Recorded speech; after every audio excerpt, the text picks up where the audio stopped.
asalaamaaleykum sëñ bi na nga def. Pikine laa doon dem. Pikine waaw acca yéegal 2000 la. ah sëñ bi 2000 bëri na wàññi ko. ah soxna si baax na. waaw kon defal 1500. 1000 francs laa yor jàpp si rek sëñ bi. ah waa yéegal.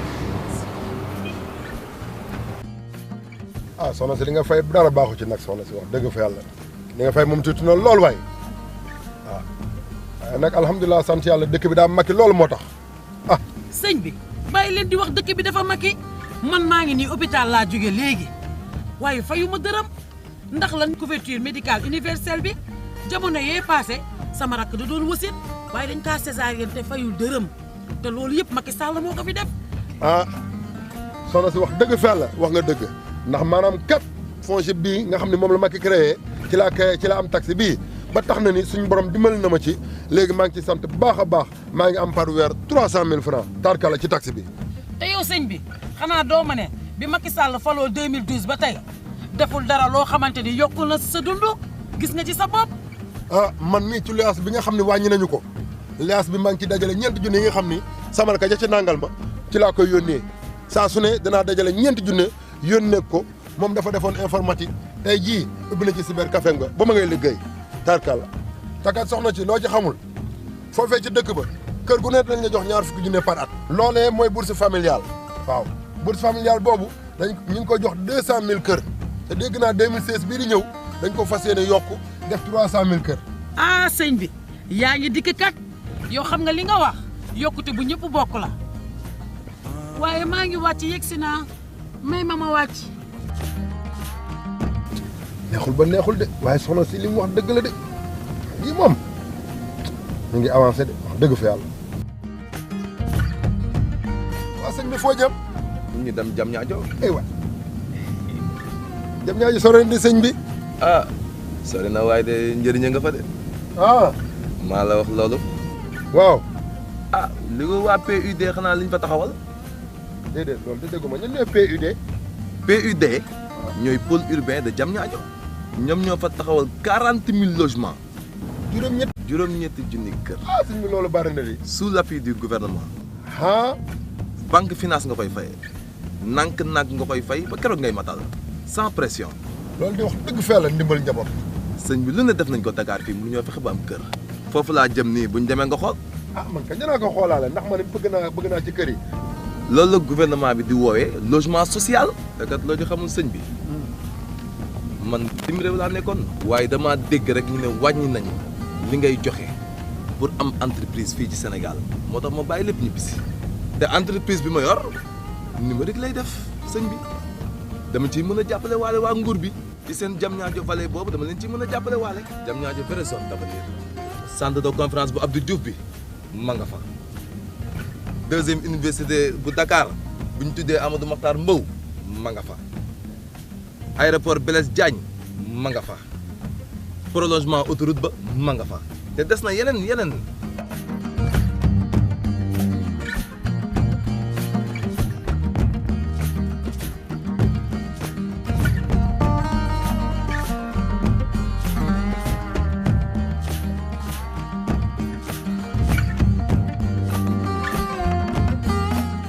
jas laa jëm de. lu xew jas maa jàmm. jàmm ak salaam aéroport bi da laa bëgg a dem xooli ko ndax ñun aéroport dañoo ñor lool. waaw ndax ñun béykat la ñu àll bi la ñu am li ñuy béy nag su fekkee ne am nañu loo xam ne jege nañu mun ñu koo yóbbul bitim réew meññeef bu fi jot ñu yor ko yóbbu ko vraiment daf ñuy arrangé. da ngay béy. waaw damay béy xanaa yow déggoo plan Barakaas autosuffisance en riz maanaam ceeb dootul manqué di Sénégal dootuñu ko jënd ga jëgaani suñu ceeb bii la ñuy lekk état bi daf ñuy fayal 60% maanaam dana ko fay ci matériel agricole yi maanaam tracteurs yeeg yooyu intrants yeeg lépp danañ ko fayal 60% yi bu ko defee nag ñun ñu fay 40% yi rek nag lañ ciy fay waaw léegi nag bu defee loolu dégg boo ko seetee léegi tool yi yokku na ndax tool yi léegi dañu gën a yaa parce que tool yi ndax bu fi amoon waaye léegi tool yu yaatoo fi am fex ci dool yi ñu ci mbéy mi maanaam meññeef yi yokku na maanaam ku daan béy di am tonne léegi ay juróom-benn tonne ak juróom-ñaari tonne nga yem lii mooy avantage su PSE amatul problème tali boo seetee diggante Ila Touba rek jeexaloon na wax ji waaye boo ci tegee Fatick Kaolack nga xam ni ñaata at a ngi nii da baaxul ñu di 600 villages ñoo am accès ci eau potable maanaam ndox mu sell waxuñu ndox rek waaye dañu accès ba ci électricité ah am naa ne daal jas sore na comme jas sore na nag moom te ko amul njëgu taxi nag xaw ma na ngay def ba dem fa loolu daal mooy sama problème góor gi. dégg naa ñoo waxu train bi waaye leeru ma de nañu laajte ba xam. ah góor gi li nga wax dëgg la ci programme PSE bi dina am train express boo xam ne dina permettre ñi nga xam ne dañoo dëkk fu soree sori di mën a sax bu ñu liggéeyee ci biir ville bi ñu mën a wàcc mën a dellu seen biir kër yi. ci politique sociale président bi am na couverture maladie universelle mooy bi nga xam ne day permettre jigéen ñi nga xam ne dañ leen di def césarienne ñoom duñ ko fay. ci biir loolu tamit frais médicaux yi tamit duñ ko fay frais d'hospitalisation yi tamit waxi noppi. dañuy dem directement ci bourse de sécurité familiale yi bi nga xam ne dina permettre à 200 000 familles ñuy bénéficier wu 100 000 francs par an. président mettre na en place tamit benn structure bu tudd FONGIP dina permettre képp ku bëgg liggéey te nekkoo ci structure formelle bi nga mën a am financement pour nga mën a liggéey ni nga ko bëggee. bu weesoo loolu président bu leen fàtte ne ci jamono yee ñu weesu jëloon na ndogalu wàññi coût loyer yi loolu nag dina permettre borom kër bu nekk yaxanal poche am ci biir këram. wàññi na luyaas bi yokk na logement yi Diamniadio am na 40 000 logements yu bees.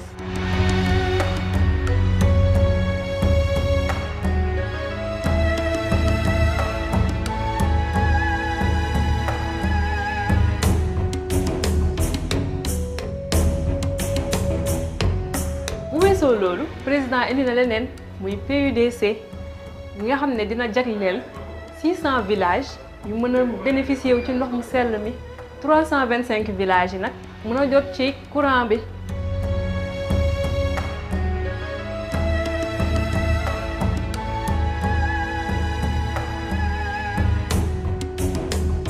fi ñuy jeexalee nag mooy programme PRACAS. mooy programme bi nga xam ne dañuy permettre ñu am autosuffisance en riz fii ak 2017 maanaam dañuy bay li ñuy dundee di dundee li ñuy bay.